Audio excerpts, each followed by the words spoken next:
Press the bell icon for more updates and notifications. दोस्तों आज की वीडियो में हम बात करेंगे अजय देवगन की अपकमिंग फिल्म मैदान के बारे में। जानेंगे कि मैदान फिल्म की कहानी क्या है और इस बार क्या नया देखने को मिलेगा हमें अजय देवगन की फिल्म में। साथ ही साथ बॉलीवुड की पहली स्पोर्ट्स फिल्म कौन सी है और कैसे फिल्म को बहुत बड़ा नुकसान हुआ रिलीज से पहले। तो वीडियो शुरू करते हैं। हेलो दोस्तों, मेरा नाम है अंकित और आप सभी का स्वागत है बॉलीग्राड स्टूडियोज के नए वीडियो में। दोस्तों आज से बॉलीग्राड स्टूडियोज और दी फिल्मी उल्लू चैनल, जो कि मेरा खुद का यूट्यूब चैनल है, दोनों मिलकर साथ काम करेंगे।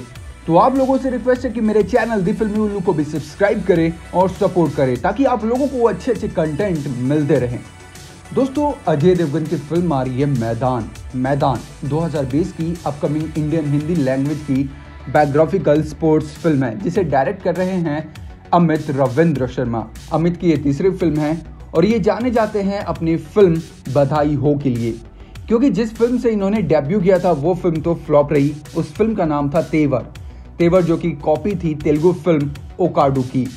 फिल्म के कास्ट में नजर आ जाएंगे अजय देवगन, प्रिया मानी और गजराज राव। अजय के बारे में क्या ही बात करें, हर कोई जानता है इन नशीली आंखों के बारे में। उसके बाद आती है प्रिया मानी। ये एक इंडियन फिल्म एक्ट्रेस है और फॉर्मर मॉडल, जो जानी जाती हैं तेलुगु, कन्नड़, तमिल, मलयालम और हिंदी लैंग्वेजेस की फिल्मों के लिए। इन्होंने अब तक बहुत सी फिल्में की हैं और इन्हें नेशनल अवार्ड से भी नवाजा जा चुका है इनके फिल्मों के लिए। और फिल्म में ये अजय देवगन की वाइफ का रोल प्ले करेंगी। गजराज राव, इनके बारे में क्या ही कहना। आजकल तो इन्हीं के चर्चे हैं, कभी 55 की उम्र में बाप बन रहे हैं तो कभी बेटे की शादी नहीं होने दे रहे। इनकी फिल्म बधाई हो आपने नहीं देखी तो मैं बता रहा हूँ, आपने बहुत कुछ मिस किया है। और वहीं आयुष्मान खुराना और जीतू भैया की आपने शुभ मंगल ज्यादा सावधान नहीं देखी, क्या ही कहें आपको। देखिए इन फिल्मों को बहुत जबरदस्त है और बता रहा हूँ आपको, हंसा की ये फिल्में आपको पागल कर देंगी। बात करते हैं फिल्म की कहानी की। तो जैसे कि मैंने पहले भी कहा था कि फिल्म बेस्ड है स्पोर्ट्स पे। फिल्म में अजय देवगन फुटबॉल कोच सैयद अब्दुल रहीम के किरदार में नजर आएंगे। इस फिल्म में वो 1952 से लेकर 1962 तक के दौरे को दिखाएंगे। इस 10 साल को फुटबॉल प्रेमी गोल्डन एरा के नाम से जाना जाता है। इस दौरान भारत ने फुटबॉल के खेल में कई ऊंचाइयों को छुआ था। बात करते हैं कि सैयद अब्दुल रहीम कौन थे और इनकी कहानी क्या थी, जो अजय देवगन पर फिल्म बना रहे हैं। अब्दुल रहीम, इनके बारे में शॉर्ट्स में बस इतना जान लीजिए कि इन्हें कोचिंग का ध्यानचंद कहा जाता था। डिफरेंस बस इतना सा है कि ध्यानचंद की हाथों में हॉकी स्टिक में जादू था और सैयद के एटीट्यूड में। 17 अगस्त 1909 को हैदराबाद में पैदा हुए रहीम पेशे से टीचर थे, लेकिन उनमें लोगों को मोटिवेट करने की गजब की क्षमता थी। उनकी इस काबिलियत को देखते हुए 1943 में उन्हें हैदराबाद सिटी पुलिस की फुटबॉल टीम के साथ बतौर कोच और सेक्रेटरी जोड़ दिया गया। तत्काल प्रभाव से टीम की परफॉर्मेंस में जमीन और आसमान का फर्क नजर आने लगा। हैदराबाद टीम ने लगातार 5 रोवर्स कप जीते। इसके अलावा 5 बार डूरंड कप के फाइनल में पहुंची, जिसमें से 3 बार विजेता रही। कुछ ही दिनों में हैदराबाद सिटी पुलिस देश की सबसे धाकड़ फुटबॉल टीम बन गई। 6-7 साल उस टीम के साथ काम करने के बाद उन पर ऑल इंडिया फुटबॉल फेडरेशन की नजर पड़ी। 1950 में सैयद अब्दुल रहीम इंडियन फुटबॉल टीम के कोच और मैनेजर बने। 1951 में पहला एशियन गेम्स दिल्ली में खेले गए। इसमें इंडियन फुटबॉल टीम ने गोल्ड मेडल जीता, लेकिन इसके ठीक अगले साल हेलेंस्की में हुए ओलंपिक में इंडिया को बड़ी जलालत भरी हार का सामना करना पड़ा। ऐसा क्यों? ऐसा इसलिए क्योंकि इंडियन टीम तब नंगे पांव खेलती थी और फिनलैंड के ठंडे मौसम में टीम की हालत पतली हो गई। इसके बाद रहीम ने तय किया कि अब उनकी टीम जूते पहनकर मैदान में उतरेगी। रहीम को उनके हिसाब से चीजें करने के लिए जाना जाता था। उन्होंने तय किया कि टीम जूते पहनेगी, तो टीम ने जूते पहनने शुरू किए। लेकिन दिक्कत यह थी कि उनके मनपसंद टीम नहीं मिल पा रही थी। उन्होंने फेडरेशन से कई बार गुजारिश की कि हैदराबाद की टीम से और खिलाड़ियों को नेशनल टीम में जगह दी जाए। फेडरेशन नहीं माना। 1956 में जब हैदराबाद ने बॉम्बे को हराकर संतोष ट्रॉफी जीती, तब रहीम की मांग भी तेज हो गई और फेडरेशन ने इसका जवाब ये कह करके दिया कि अगर सामने बंगाल की टीम होती तो हैदराबाद कभी नहीं जीत पाता। हार नहीं मानने की कसम खा रखे रहीम ने कहा कि इस बात का फैसला बंगाल और हैदराबाद की टीमों के बीच एक मैच करवा कर देख लेते हैं। मैच हुआ और हैदराबाद ने बंगाल को बुरी तरह से पीटा और इस तरह से फेडरेशन को रहीम की बात माननी पड़ी। 1956 में मेलबर्न में ओलंपिक हो रहा था। क्वार्टर फाइनल में ही बड़ा उलटफेर करके इंडिया ने दुनिया का ध्यान अपनी ओर खींचना शुरू कर दिया। इंडिया ने इस नॉकआउट मैच में ऑस्ट्रेलिया को हराकर काफी सनसनीखेज तरीके से सेमीफाइनल में एंट्री ली। वो बात अलग है कि टीम सेमीफाइनल में यूगोस्लाविया से हारकर टूर्नामेंट से बाहर हो गई, लेकिन ये भारत के अब तक के फुटबॉल इतिहास का सबसे बड़ा अचीवमेंट था। ओलंपिक में सेमीफाइनल तक सफर तय करने वाली इंडिया पहली एकमात्र एशियन टीम थी।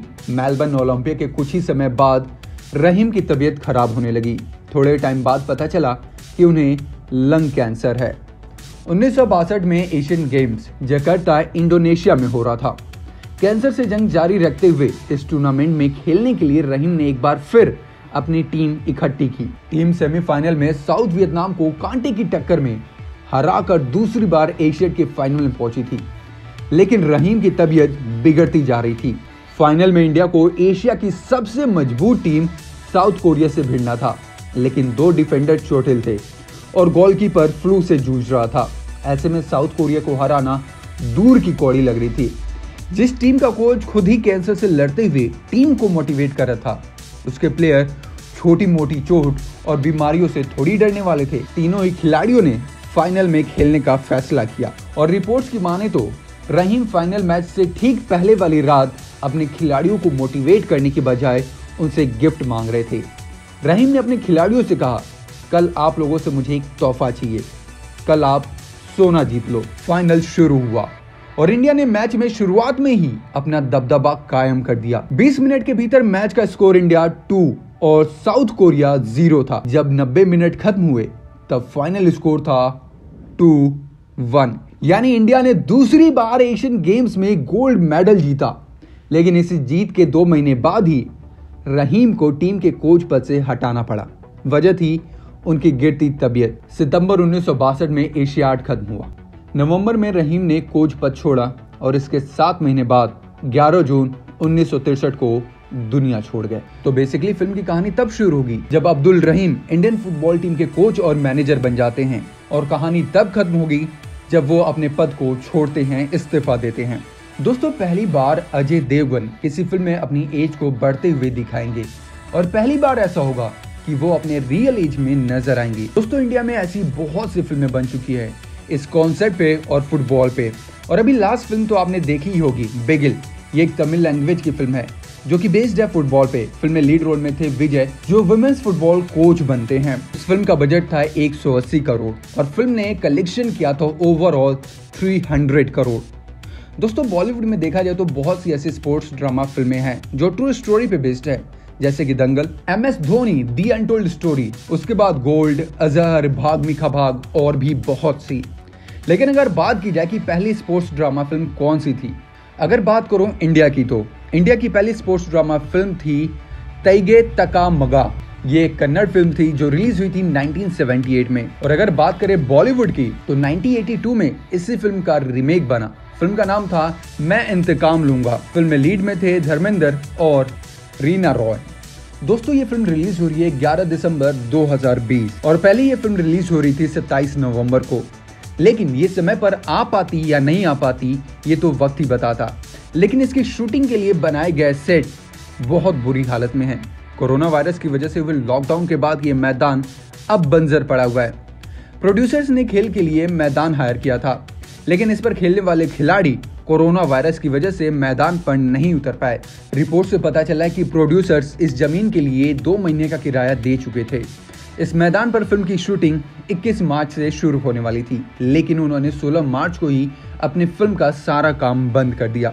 फिल्म के डायरेक्टर अमित शर्मा फिल्म का अंतिम शेड्यूल यहाँ फिल्माने वाले थे, क्योंकि फिल्म के लिए बहुत इंपॉर्टेंट था। सेट को शूटिंग के लिए पूरी तरह से तैयार किया गया था, जिसमें toilet, makeup room, PCR room सब कुछ तैयार हो चुका था, क्योंकि इस फिल्म में फॉरेनर एक्टर्स भी शामिल होने वाले थे। अब ये सेट बिना इस्तेमाल किए हुए पड़ा है, जो प्रोड्यूसर्स के लिए बहुत बड़ा घाटा साबित हुआ। इस फिल्म के 2 पोस्टर रिलीज हुए थे 30 जनवरी को, जिसमें लिखा था बदलाव के लिए अकेला ही काफी हूँ। बात करें इसके बजट की, तो इस फिल्म का बजट है 150 करोड़। फिल्म को प्रोड्यूस कर रहे हैं जी स्टूडियोज और बॉनी कपूर। फिल्म में म्यूजिक दिया है अमित त्रिवेदी ने। Film presented by Zee studios and Bayview project LLP। तो दोस्तों आज की वीडियो के लिए बस इतना ही। आप लोगों को ये वीडियो कैसी लगी, इसमें दी गई जानकारी कैसी लगी, हमें कमेंट करें। साथ ही साथ अगर आप लोगों के मन में कोई सवाल है, शिकायत है या फिर सुझाव है तो वो भी आप हमें बता सकते हैं। तब तक के लिए बनाए रखें अपने आप को द फिल्मी उल्लू चैनल और बॉलीग्राड स्टूडियोज पे। Thank you so much.